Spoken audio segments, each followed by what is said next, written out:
You're listening to TBR Radio Presents the Dixie Heritage Hour with your host, the Director of Dixie Heritage, Dr. Ed DeVries. Here in the White House. This is crack cocaine from the White House. It could easily have been heroin or TCP. It's as innocent looking as can be. Good evening. This is Mae Bressel in Carmel, California. Anybody that's not willing to change based on what they learn is ignorant. Coffee's for closers only.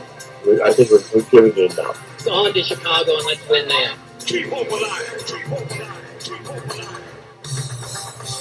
This is the Midnight Rider News Show with St. Patrick. Hi, this is author Douglas Horn. You're listening to the Midnight Rider News Show with St. Patrick. Hello, America and the world. Welcome to the Midnight Rider News Show. I'm St. Patrick, your friendly neighborhood host, traipsing and traversing through the trials and travails that have so tempestuously and untruthfully been blasted into your eyes, ears, and minds by the state-sponsored talking heads, the court historians, and those textbook conglomerates that still control information today. That was the lead-in to the Midnight Rider News Show, a radio show hosted by St. Patrick, and St. is our guest today here on TBR Radio Presents the Dixie Heritage Hour. In addition to being the host of the Midnight Rider News Show, St. Patrick is also a regular writer and on the board of editors for the American Free Press. He's also a regular contributor to our sponsor, the Barnes Review magazine. And he has recently launched his very own magazine, a brand new magazine that is called The Deep Truth Journal. And I just finished reading it. It's 140 pages. It is a very heavy magazine, very thick magazine, not just in its size and its content, but also it's heavy reading. It's not light reading. This is some really deep stuff here, and that's probably why they call it the Deep Truth Journal. Anyways, St. is going to be our guest today here on the show, and so St. Patrick, welcome to the Dixie Heritage Hour. I'm well, Ed. How are you? I'm doing great, thank you. You know, I want to talk about the magazine and everything, but before I do, just kind of by way of introduction for our listeners, of course, you've been one of the editors and writers at the American Free Press for a number of years, and you're also the editor-in-chief of a news service called Midnight Rider News. So tell us a little bit about that. Yes. Well, Midnight Rider News started about 2 to 2.5 years ago. And what I, in essence, wanted to do was, I was always a big podcast fan. I was always a big talk radio fan. They didn't always ask the questions that I wanted to ask. So the way to resolve that always is to have your own show. And I've been able to talk to who I would read and who I would buy at stores and who I think are the leading experts in these fields. And they are sort of what I would call alternative historical fields, alternative to the mainstream, not alternative to actual truth and facts. We're up to approximately 112 episodes of Midnight Rider News right now, which you can hear for free at midnightridernews.com. And writer is spelled with a T, like someone who writes. That's why we started that. And I sort of got in with the AFP because it's actually an interesting story. I was actually wanting to interview some of the writers there. And so I sent them a link to the show and to all the articles that I had written on the site. And they basically said, hey, why don't you come and write for us? We kind of like what you do. So I did. And it's gone really, really well with the AFP. I really enjoyed my time there. I really like the topics that I'm able to write about. And I tell this to everyone all the time. No matter what you might think about what they do, they have never one time told me, we need you to take that perspective on a story. We need you to do this. They always allow me to write it as I want to write it. It's been a blessing. You know, I don't know how many of your articles I've read just in the last year or so there in AFP, and I've always enjoyed them.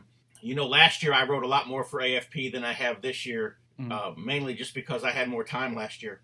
Yeah, it's probably the only newspaper in America that's not in some way, shape, or form beholden, to somebody. Exactly. And what happened was, I think what I do is I think I really do try to take a nonpartisan perspective in my articles. And I think someone would be really challenged to try to find a partisan perspective in my articles, because I really do think the two-party monopoly at this point are two sides of the same coin, per se. And I see problems in them both. However, I do have an ideology, and I do have an ideology that I believe is correct. So what we're trying to do, I think, with AFP, as you know, is I think we're trying to tell people what's really happening in the world to try to give them a perspective that they don't get in the mainstream media. Well, I think what happened, and I think maybe one of the reasons why AFP has been able to stay out of kind of the trap, if you will, that all the other publications eventually fall into, is because even if a publication does not intend to sell out per se, or even if a publication is not intending just to be a hack for, an ideology, be it left or right or whatever, I think what happens is as you take on more and more advertisers, you become beholden to them whether you realize it or not, even if that is simply nothing more than you just don't want to offend, a corporate advertiser who's spending a lot of money to, advertise in your publication. Right. And I think that tempers maybe what you write and how you edit things. Even if you're not just looking to outright fabricate stories, which I'm just going to say it in the major networks, that's what they do. They fabricate stories. Mm-hmm. But even if you're not looking to do that, I think that you're like, well, I don't know if we want to say that because, it might offend Google and they're a big advertiser, or it might offend Procter and Gamble and it's a big advertiser, or, Congressman so-and-so I know is a really good friend with whoever's the CEO of the company that just wrote $1 million and some dollar check to advertise in your next however many issues. And so you just kind of let things slide a little bit. And AFP doesn't have that burden because we don't have any big money advertisers. That's right. It's interesting that you say that as well, because I also taught high school history for 10 years. And that's what I was doing before I did all of what I'm doing now for about a third of the pay of being a high school teacher. And what I discovered when you teach history is that everybody always talks about classroom bias. It's one of the main things that you have to answer in the public is about your bias, your bias, your bias. And what I say all the time is I think that the real bias, and this also goes to mainstream media as well, I think the real bias is not how you cover a story in class or in a paper.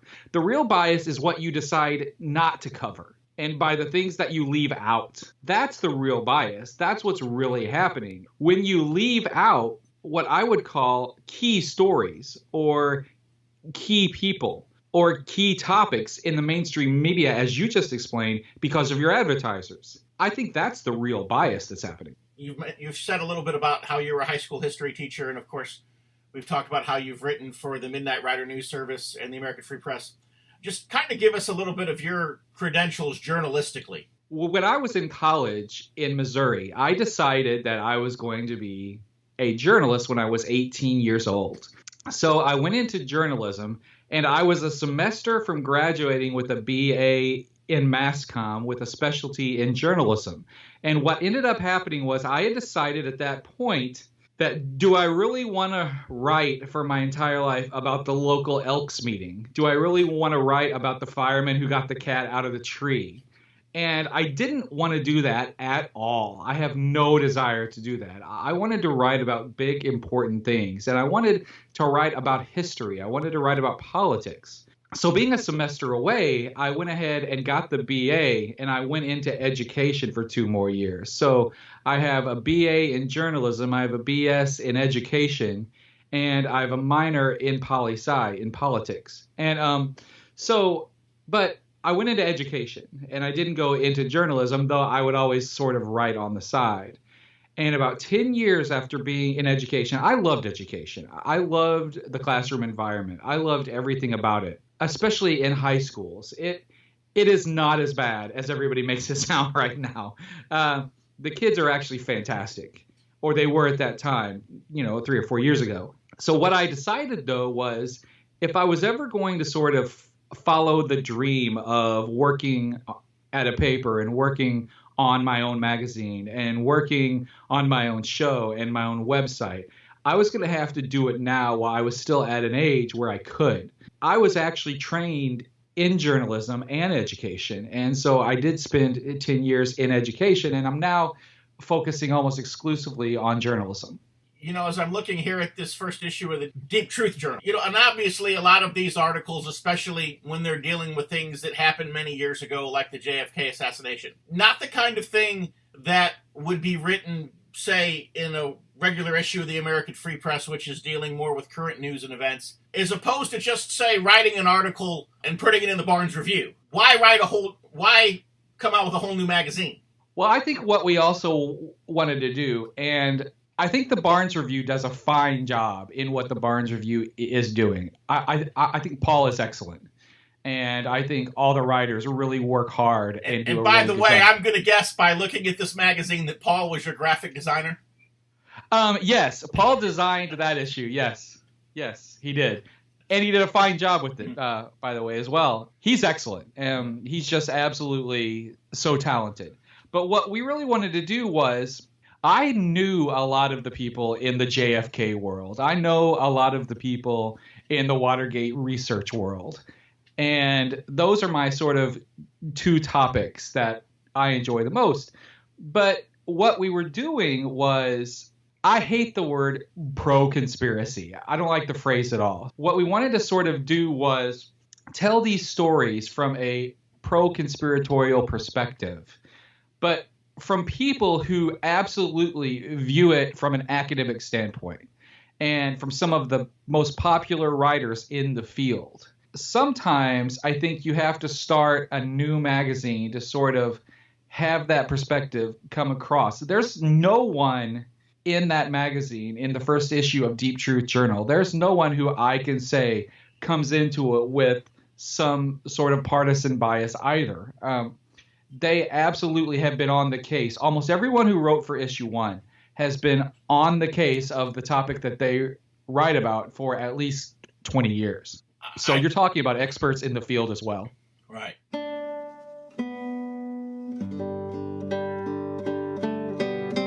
If you love listening to the Dixie Heritage Hour, then I know that you'll love reading the Barnes Review.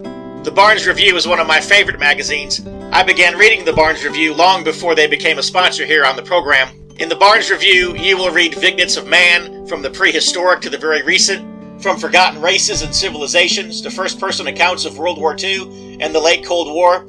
There's just not a more interesting magazine published today, nor a more significant and important subject than real history. So if you'll visit www.barnesreview.org, that's www.barnesreview.org, you can find out how you too can become a subscriber to the Barnes Review. You can subscribe to receive the Barnes Review by mail, or you can subscribe to receive the Barnes Review electronically in PDF editions. Or you can subscribe to receive both. That's what I do. So visit www.barnesreview.org and subscribe to the Barnes Review.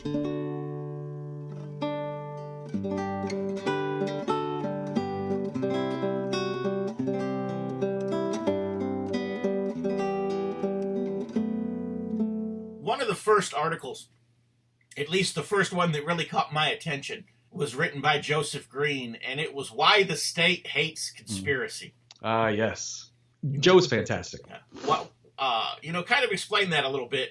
Why is it that the government is and the mainstream media and the establishment, if you will, is so anti-conspiracy, besides the obvious that it's because they're the conspirators, but... Well, that's actually a fantastic answer, to be honest with you, Ed. What Joe is basically explaining there, and Joe Green is fantastic, very smart guy who really sort of sees things outside the box, which I love about him. What he's basically explaining there is that you have all these stories where the mainstream media and the state are more than happy to say, well, that was a conspiracy. It was a conspiracy of terrorists to bring down the towers. It was a conspiracy of Putin and Roger Stone and Manafort and Jerome Corsi to bring down Hillary. They're more than happy to say that. But why do they blatantly ignore other stories that are conspiratorial as well? And Joe uses a few examples in the article, and I think what he does well is questioning the whole idea without specifically having an answer, because it's an ongoing problem. What he's basically discussing is the idea that how do they get to decide what is a valid conspiracy and what isn't? You know, one thing that I've noticed, and I called him on it, and he won't respond to me, is I can remember back in the 80s and even in the early 90s, Rush Limbaugh had what he called the kook test. And, of course, if you believed that there was a global conspiracy, then you failed the kook test. But yet, I don't think that a day goes by or has gone by for the last 3 years on his program when he is not talking about, even, rebuking the globalists. Exactly. And so I've asked him, I said, so does this mean that you're now a kook? Right. I guess we weren't supposed to catch that Limbaugh went from, berating those of us who believed in these conspiracy theories to, having, realized that they were truthful. Well, I think what happened too is that you started in the 80s and 90s, especially, you started to see all these multimedia companies and these media and entertainment companies all sort of merge and buy each other out. And so when your entire media, the thing that you intake the most, when your entire media is owned by 5 to 8 corporations, how can you say it's not a conspiracy of a few, that it's not a massive oligarchy? One of the questions that I always had regarding the Kennedy assassination, there were just certain people who, they were in Dallas that day. Like, for example, Richard Nixon was in Dallas that day. George H.W. Bush was in Dallas that day. And, why they were even there and why they were there at that time, the things that brought them there, it was, begs the question, were they brought there on purpose and so forth. And I've often wondered if this wasn't some kind of a political initiation rite for these men, being there and being made to witness this assassination. And on page 19, you talk about Bill Moyers and how Bill Moyers has his own set of deep, dark secrets regarding the Kennedy assassination, which makes me wonder, was the Kennedy assassination not just a initiation rite, if you will, for people who were going to hold high office in this country, but maybe it was also an initiation rite for those who were going to be the leaders in mainstream media as well? I think it is sort of, it's a telling tale. And, you always have that story of every time someone comes into the White House, they have their opening meetings, and then a few guys walk in the door, and they come in, and they shut the door and say, okay, now before you do anything, let us show you a tape of this. And it's sort of the real tape of Dallas. And that, sure, that probably doesn't happen. But the point is still made. The point is still there. Now, why you have so many people in Dallas on the same day, it's boggling. And you'll find, the JFK community is very fractured. It's like any other one. It's very fractured, and there are so many arguments, whether LBJ was involved, or at what point he was involved. We're still arguing over 12 to 20 people who could have shot or could not have shot, or why they were there, or why they weren't there. If you look at New York or Los Angeles or Chicago on any day of the week in any year, you could probably make a pretty good list of names of who's in the town at that point. Does that mean that they're involved in whatever happens in that town on that day at that point? We don't know. So what we've done over the years, and this is actually what the JFK world is really good at, is that we have sort of tried to interview everyone who even had a remote interest in what happened in Dallas that day, or were even anywhere near the scene. And we have so much documentation that we can sort of now peruse through that and the files that have also been released the last 2 years, or I should say partially released the last 2 years. We can sort of peruse everything that we have. But as far as answering why, I think it being a right is not a bad answer. I also think Vietnam was sort of the immediate factor there. It's a high dollar war, or it ended up being a high dollar war, and a point needed to be made, and a point was made in Dallas. It's really not something that I saw covered in the magazine, but I'm just curious because he's talked about it here on the show before. And, of course, I know you know Pat Shannon. Yes. And what do you think about his theory that there were two Oswalds? I haven't read Pat's work on the two Oswalds, but I have read John Armstrong's. And John Armstrong has also been doing this for quite a while. And while his theory, if you heard his theory for 5 minutes, you would think, there's no way. That's just crazy. But when you get into, I think Armstrong's work is 800 or 900 pages. It's massive. It's a massive tome. When you really get into it, it seems more and more possible the more you read into it and the more he explains it. Obviously, they were using multiple patsies. I think that's pretty clear. If something went wrong with Oswald that day, I do believe there was absolutely a backup at some point. And Oswald had to have a backstory. And if Lee Harvey Oswald was not going to provide his own backstory, then the CIA, who had a 201 file on Oswald 2 years before Dallas. So the CIA had already had a file for multiple years, and the FBI had already been on Oswald's trail for a while as well. Is it possible that you might have had a Harvey Oswald and a Lee Oswald? Yes, I absolutely do believe that's a possibility. To kind of change things up a little bit, August 1941, the key to understanding FDR's design for American entry into World War II.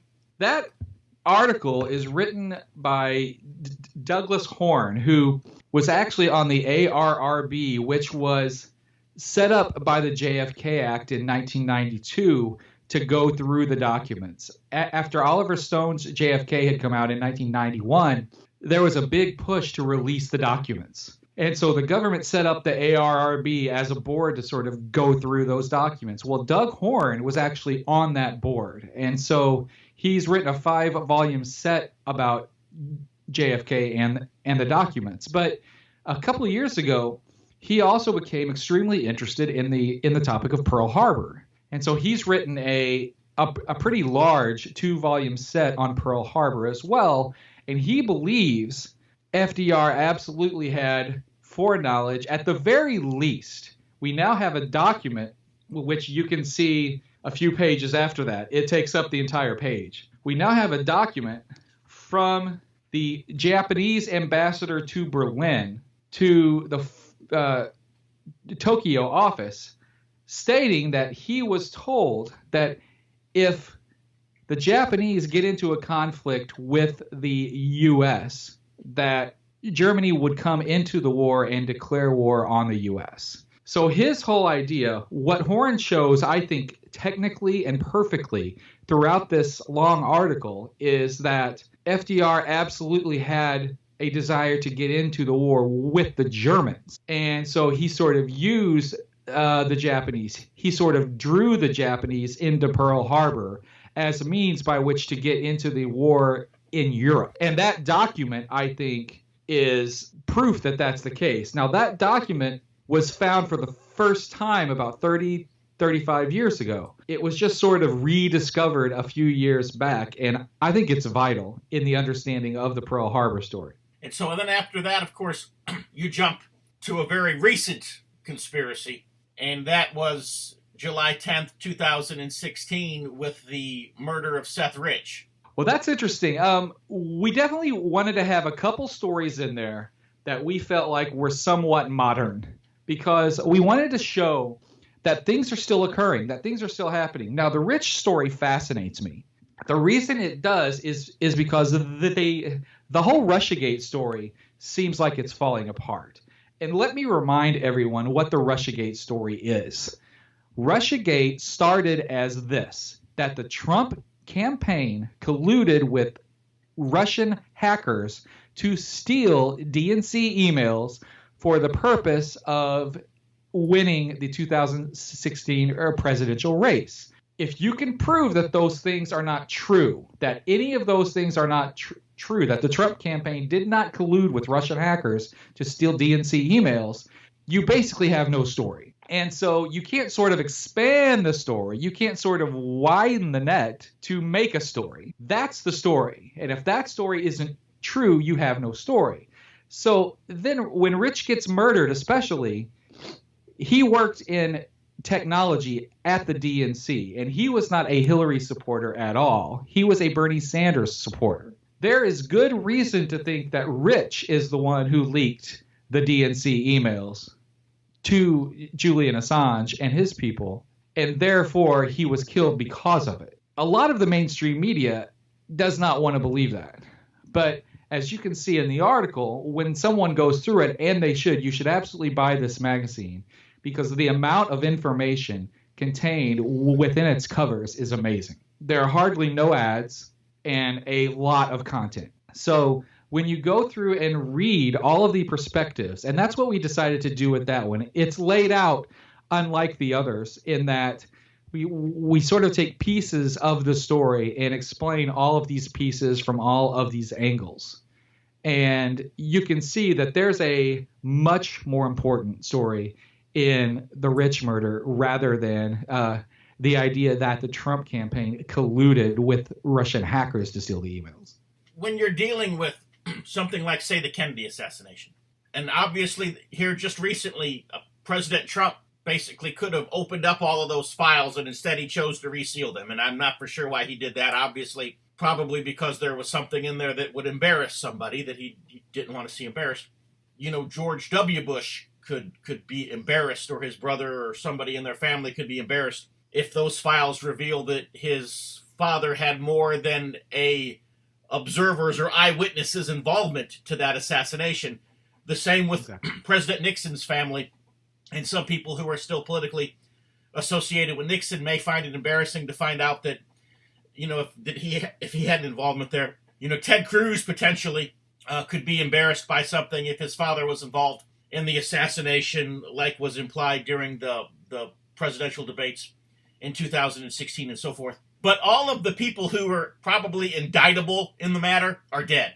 But when you get into something more current like the Seth Rich murder, the people who did that are very much alive. Oh, yeah. And so the closer you get to living people, I'm sure the more blowback you're going to get by exposing these things. I mean, and the more... Yes. The more, is persecution the right word to say that you're subjecting yourself and your publication to by doing it? I would say yes over the long run. In the short run, I think their first response is always mockery.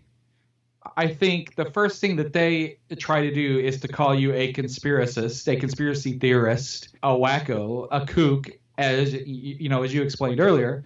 I think the first thing they try to do is laugh it off. I just don't think that the public is that dumb anymore. I think they've gone through so many years of seeing so many of these stories. They just aren't buying the fact that it's laughable, that, well, the media is always right. Yes, over time, the more stories that we do like this, the more in danger we are. I think there's a value to being very public with this. I think there's a value to speaking out. I think there's a value to attaching your name and your brand on something, in that if something did ever happen to you, you're not sort of someone in the shadows. Now you're public, and now there's more to explain.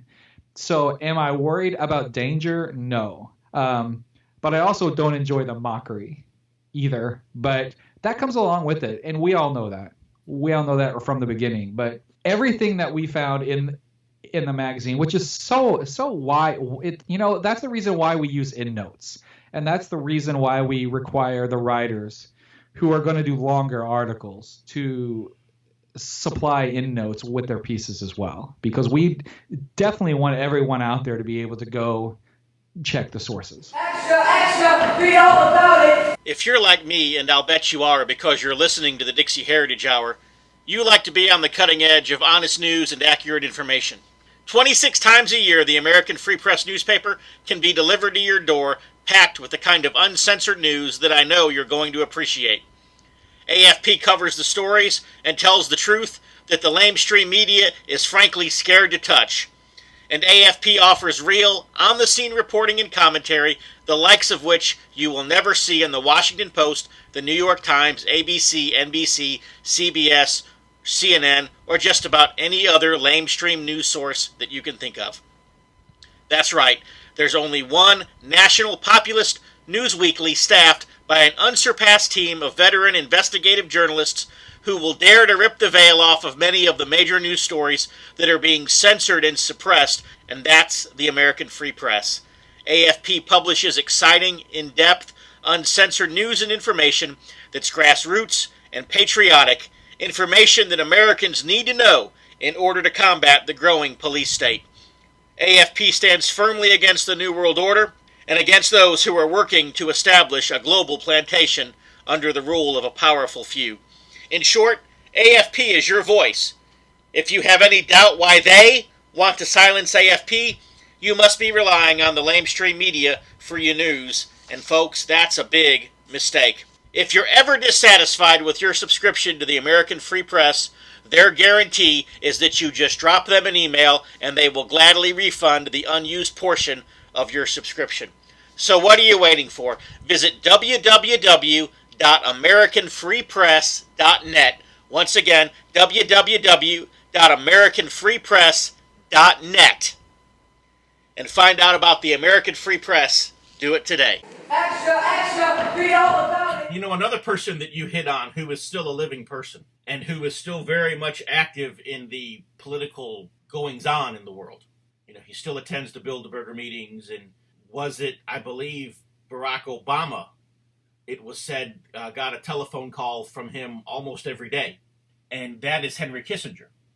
Oh, yes. And, of course, Kissinger has even made some visits to the Trump White House. You state that Jim Angleton of the CIA had actually believed that when he was Secretary of State, Henry Kissinger was a Soviet agent, and obviously that was covered up. Well, Angleton's interesting himself. There have been a few recent works about Angleton that are both very good.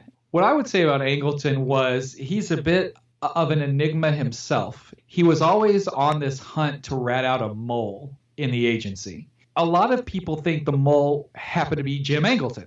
You never really knew what he was doing or why, but he was sort of the counter-espionage guy for the agency for many years, had his hand in almost everything. When the Church Committee took a deeper look at the CIA, Angleton was one of those guys sort of most heavily under the microscope. I would point people, if they want to know more about Angleton, we are going to have more in the magazine in future issues to come, but there have also been a few really good recent biographies as well. Now, was Kissinger an agent? I would say no. I would say that he never needed to be. Not that he wouldn't have been. I would say that he never needed to be. I've always found him to be a person very much interested in his own doings. I don't think that he would have been an agent of any country, bad or good. Of course, in that article, a greater context to that was the fact that getting Nixon out of office, it was the first time that our country had, anything close to a coup d'etat. Yes. And we're seeing the exact same thing happen against President Trump. So having a Secretary of State in the Nixon administration who had ties to Russia, and now, of course, the whole Trump-Russia collusion angle in the current coup d'etat. It's almost as if the liberals took the same script and just changed a few names, maybe kicking up their accusations a notch. But it's almost as if they weren't creative enough to come up with a new game plan. Well, I'm trying to understand what a tie is. So I guess we can start there with this. The world is a smaller place at this point, is it not? And if you're going to run a corporation of some kind, I mean, technically, someone in Russia can buy the AFP. It can buy our magazine now. It can hear our podcast, and it does. I mean, you can go on and see the statistics, and hundreds of people there hear each episode of our podcast. So what does that mean? Now, does that mean that we have ties to Russia? Or what does that mean exactly? If you're an international capitalist of some kind, you're bound to have ties with everyone that you could possibly have ties with, and you want to open up markets. So I'm not sure what ties are at this point. If ties mean spying, then yes, I would obviously think that's against the law. But when they say ties, I think that's a bit ambiguous for any administration. But what I find interesting about this, too, is sort of how the Cold War has sort of been turned on its head, in a sense that I think both sides of this are backwards from what they were in the Cold War. You have the right now who's actually saying, you know what, the Russians can be right, and they can be good, and they can be this, and you guys are way too paranoid about the Russians. Now, imagine that in 1980, imagine that in the LBJ years. Imagine that right after Eisenhower was in office. But then you have the left who are saying, well, the Russians are the enemy. And it was the left. And look, I'm no Mitt Romney fan, not at all. But when Romney said during the campaign that he thinks that the Russians are actually the enemy at this point still, everybody laughed at him. And now the left is agreeing with that. It's like the Cold War politics have been sort of turned on their head on both sides of the spectrum. And it's not something that I'm understanding completely yet, except that it seems like each side is in essence trying to use it. But they're still pitting us against each other in a means by which to stay in power. And again, two sides of the same coin, it only protects those who are in power. And that's bothered me now for over 20 years. In college, I was a jacket and tie Republican. I was Michael J. Fox, right? I had on the small tie. I had the perfect part in the hair. I went to all the meetings. And then Waco happened. I'm in my dorm room, and I'm watching Waco unfold on television. And I think it was April of '93. I'm watching it unfold, and then I look more and more into it, and I'm seeing what we're saying about Waco. And then Oklahoma happens a year later, and the Weavers had actually been killed a year before Waco. I just really started to become anti-party. And then I can remember it was 1996, I think it was, and there were so many reasons for the Republicans to win. And they nominate Bob Dole. And I sat back and I said, I'm done with this. I'm done with this partisan monopoly that we have telling me who I have to support. And if the Republicans are the challengers, they will constantly tell you, look, if you don't support us, you're supporting who's in the White House. And then the left will tell you, if you don't support us, you're supporting who's in the White House. And meanwhile, they're basically badgering you and scaring you into having to support the party that they want you to support. And instead, no one's talking about a valid, viable third party here. And they should be, because the two-party monopoly is a sham. And I think we have to get away from that. But I also think we have to get away from that historically as well. And in the magazine, in Deep Truth Journal, that's in essence what we're trying to get away from as well. How can we find the truth of what happened, but not come about it from a partisan angle at all, because the two-party monopoly is a monopoly? Well, you talk about 1996. I was one of the managers at the RNC's National Phone Bank in Houston, Texas in 1996. And when Pat Buchanan swept the first 5 primaries and caucuses, I mean, hands down, he cleared the table on them. And not only did he clear the table in the Republican primaries and caucuses, he got more write-in votes in the Democrat primaries and caucuses than Bill Clinton received balloted votes in the same. So here was somebody who had an appeal in both parties. In other words, somebody who should be easily electable in a general election against an unpopular and controversial and scandal-ridden president. Right. I remember the leadership of the RNC was telling us all the things that we had to start doing to basically make sure that Pat Buchanan was done. And I remember basically saying, not only is this unethical, not only does it violate several of the rules of our own party, we're also violating federal election law here. And their response to that was they just fired me because, obviously I wasn't going to get behind, the man who was Bob Dole. What was even funnier was they brought in, and this is what happened. there were a number of people who did not want to go along with this.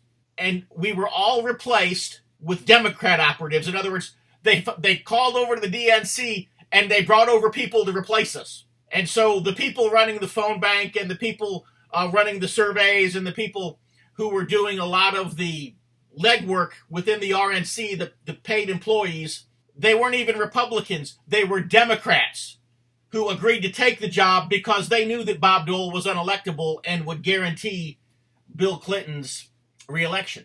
A couple of them, as I was kind of clearing out, one of them even told me, he said, you just have to understand, he said, sometimes we cut deals. The RNC is giving us this election, he said, but don't worry, we'll pay it back. You get the next one. I mean, listen, Ed, please tell me that you never backed the RNC again or the candidates. I never did until Trump ran. Good. Well, no, I think that's good because I think 4 years later, it's like we all forget, and it's 4 years later, and then Sean Hannity.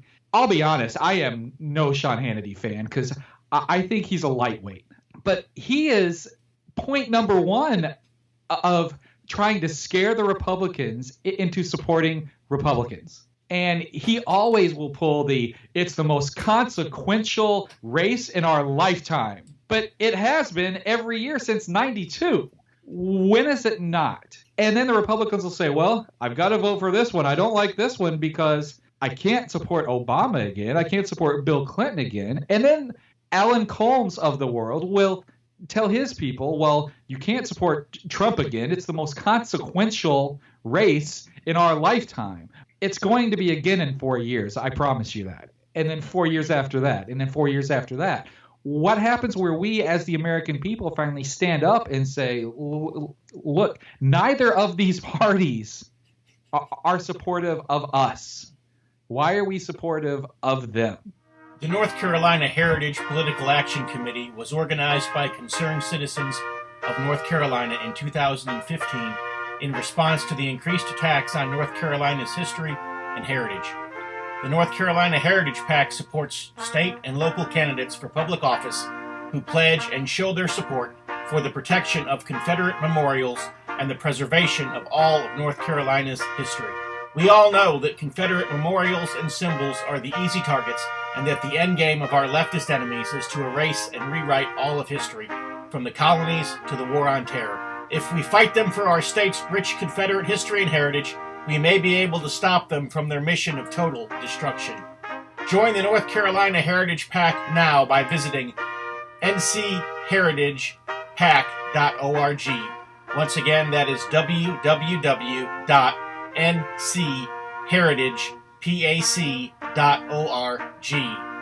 And help us on the front lines of North Carolina politics. The mission statement of North Carolina Heritage PAC is that the North Carolina Heritage PAC was created with the purpose of supporting diverse efforts to defend and preserve the heritage, traditions, monuments, cemeteries, flags, emblems, and other legacies of North Carolina history against those efforts to remove, deface, legislate against, alter, and otherwise corrupt or pervert their meaning, history, presentation, and standing in our state. Once again, www.ncheritagepac.org. On page 64, you have an article on Jim Garrison. Without necessarily spending a lot of time here, I'm just going to ask the question this way. The movie JFK starring Kevin Costner. Did Kevin Costner nail Jim Garrison in the trial, or do people just need to read William Davies' work because the movie got it all wrong? I think he nailed him. I think the movie is fantastic. You know, the thing that happened is the mainstream media was starting to bash JFK and Oliver Stone before the movie even came out, before they had seen the movie. What Oliver Stone, I think the best thing that he did was he published a book that you can still buy on Amazon. It is the entire script, and it's all annotated. And so he's got references and he's got links for the entire script. And you can see where he got all of the information. I think that movie is fantastic. What I think that article does, though, is explain a little bit more of what was happening behind the scenes. And some things that you just, even though JFK runs approximately 3.5 hours, there's still just not enough time to explain some of the details. And what that article does is explain some of the details, and I think adds to the story in a way that makes you really appreciate Jim Garrison much more. One of the implications, of course, in the whole Garrison story, if you will, is that the CIA was very involved in the assassination of JFK. Mm-hmm. And, of course, the CIA seems to pop up as a player in a lot of, I'll just call them conspiracies. And on, let's see, page 86, you have an article here about how not only is fake news a real thing and a real problem, but that the CIA is the manufacturer of the fake news, I guess, to cover their own tracks and their own conspiracies. Yes, I think the first time that we really knew that that was a fact, Watergate journalist Carl Bernstein wrote the article for Rolling Stone magazine, and it basically said at any time there are close to 400 to 500 journalists in modern mainstream journalism who are absolutely working for or with or in conjunction with the CIA.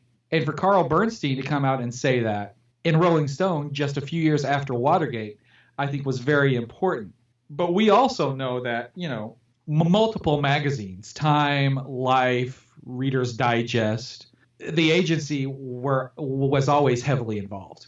So I don't know about you, but I'm guessing that my writing just must not be up to snuff, or they must just be overstaffed or something, because, you know, they've never called me to offer the big paycheck to write the fake news.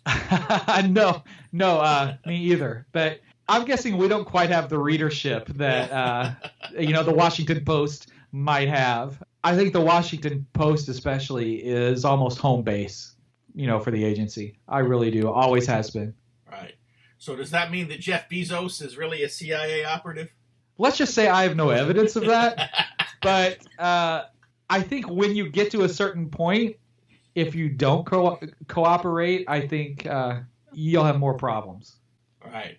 Well, of course, you know, the CIA doesn't always call them officers or operatives, you know, but they will call them assets. Yes. And assets are often very passive things. And so I guess it's possible to be an asset without actively doing anything. You know. Well, the assets can also be provided access to certain things that, I mean, certain small things even, you know, especially internationally. If someone in the agency helps you secure a meeting, helps Amazon secure a meeting with someone in Croatia, Bosnia-Herzegovina, Switzerland, somewhere, a meeting that he needs to basically have to, you know, to help his own company. Has he been used as an asset, or is he just ingratiating himself at that point? And it's a tricky, murky area.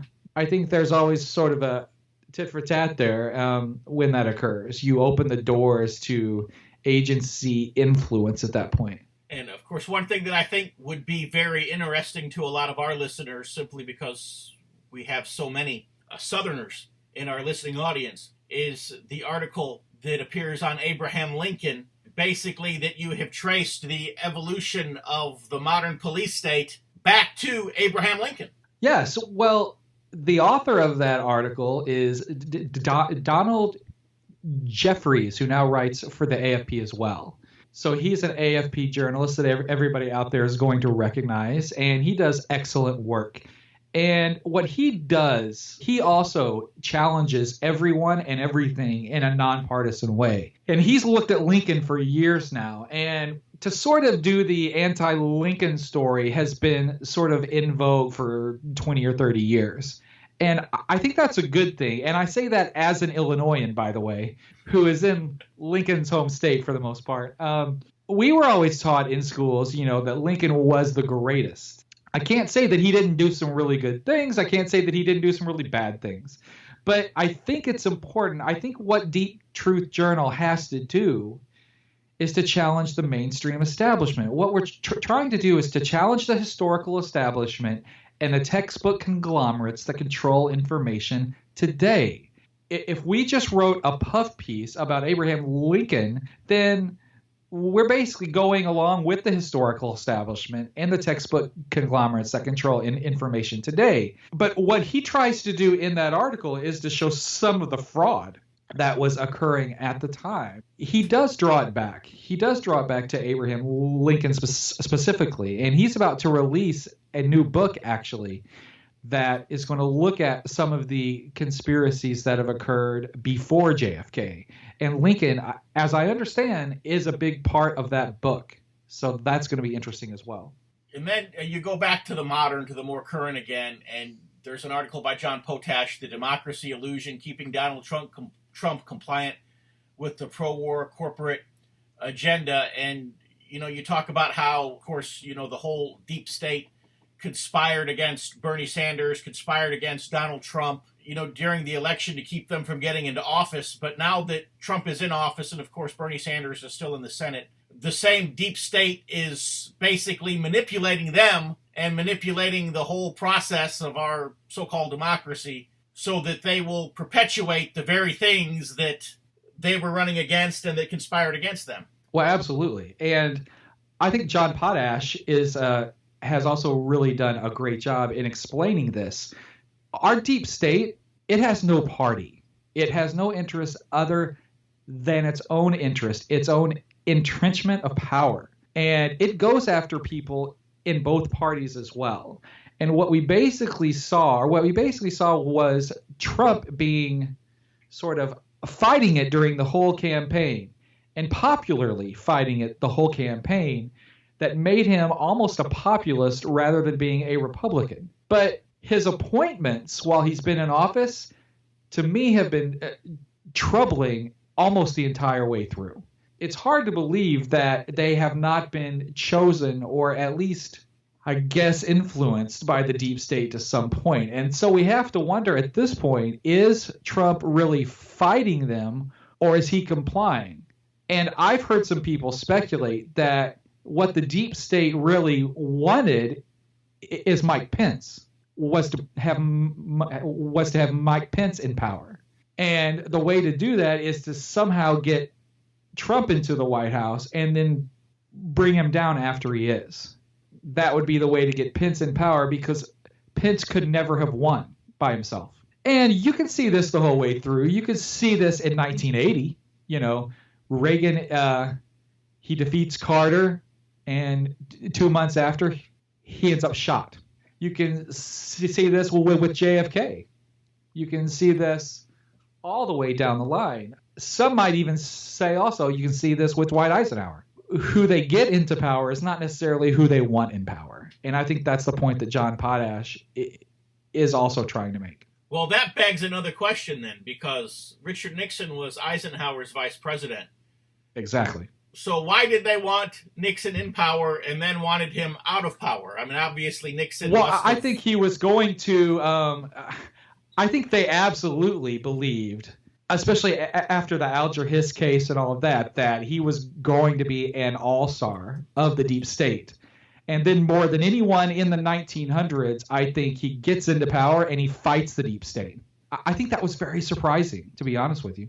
Very surprising to them, and something that was not going to be stood for and not be allowed. Toward the end of the magazine, you talk about no safe space for professors, and this was an article that you had written, and you talk about several university professors and teachers around the country who have been fired simply for daring to tell the truth to their students and kind of let them look behind the curtain on some of these news stories and see the conspiratorial aspects of them. Yeah, being a teacher for 10 years, I was able to sort of see what actually happens behind the scenes, not in a college, but, in a high school. And I taught in public high schools. I taught in private high schools. I actually, the first time I saw it, I was at a Catholic high school, and I'm not Catholic. So I was at a Catholic high school teaching world history. And I was actually called into the office by two priests who wanted to discuss how I was covering Henry VIII and the Spanish Inquisition.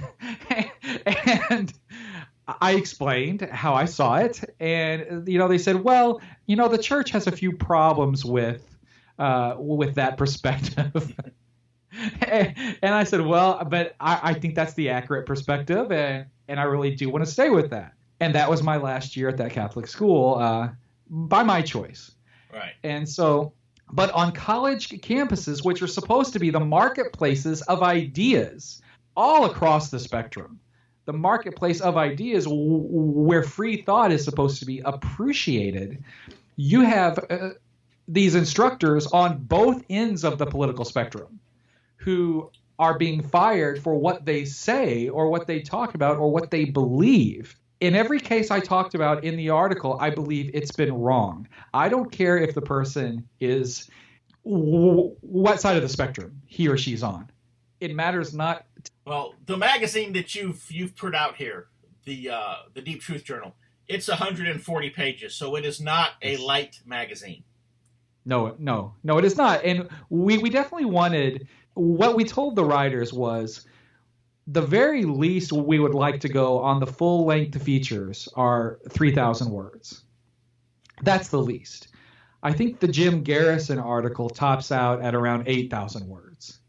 So we absolutely wanted the readers to get value. We also want this to be a magazine that people can put on their bookshelves and come back to year after year, as if it's a book, as if it's a small book. And Paul has done a great job on the art. Paul did a great job on the design. Absolutely fantastic. And so I do think it's not a magazine that you're just going to buy, read through one time, and then throw it in trash. It is absolutely one to have on the bookshelf for years to come. So how does one subscribe to the Deep Truth Journal?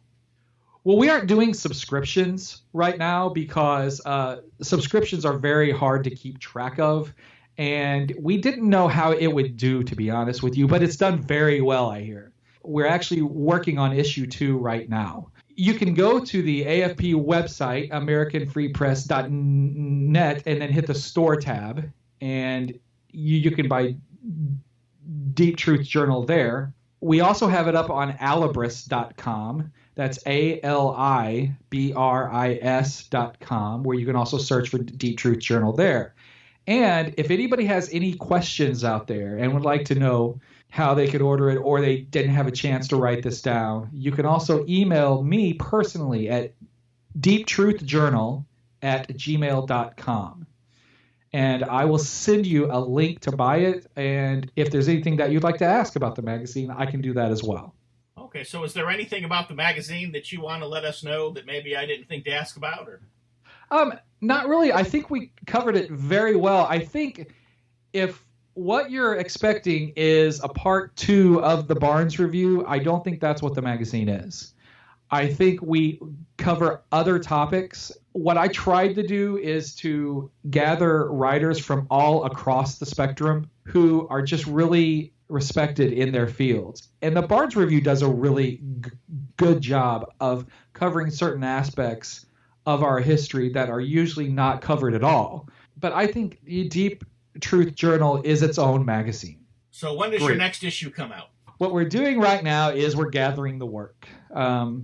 It is my guess probably 2 to 3 months. The issue 1, the inaugural issue, is really doing well right now, but we just started to publicize it in the AFP, I think 2 or 3 issues ago. We're going to allow it a little bit of space to sort of permeate out into the readership. Then we're going to come out with issue 2, which I have a feeling is also going to be fantastic. So is it still your goal to have 2 issues of the magazine per year? Obviously, if it sold extremely well, we would probably try to do it more often. But it's a pretty thick magazine. It's a pretty big job. With having everybody writing longer articles, which everybody's doing research on those articles as well. Believe me, nobody's just writing them off the top of their head. You can read the endnotes at the end of each piece. They're all very well documented, but it does take time. So right now, yes, we are looking at twice a year. But hey, Ed, thank you so much for having me on the show. Well, I'm going to go ahead and cut you off there because we are out of time. But I want to thank you for being our guest today, and also I want to encourage our listeners, of course, to visit your website, the Midnight Rider News website, and also go to the Deep Truth Journal website. You can look both of those up on Google, Bing, or your favorite search engine. Go to my website, www.dixieheritage.net. I'd love to send you a free copy of my book, love to send you a free copy of my newsletter, no cost or obligation. So until next week, from all of us here at TBR Radio presents the Dixie Heritage Hour, God bless.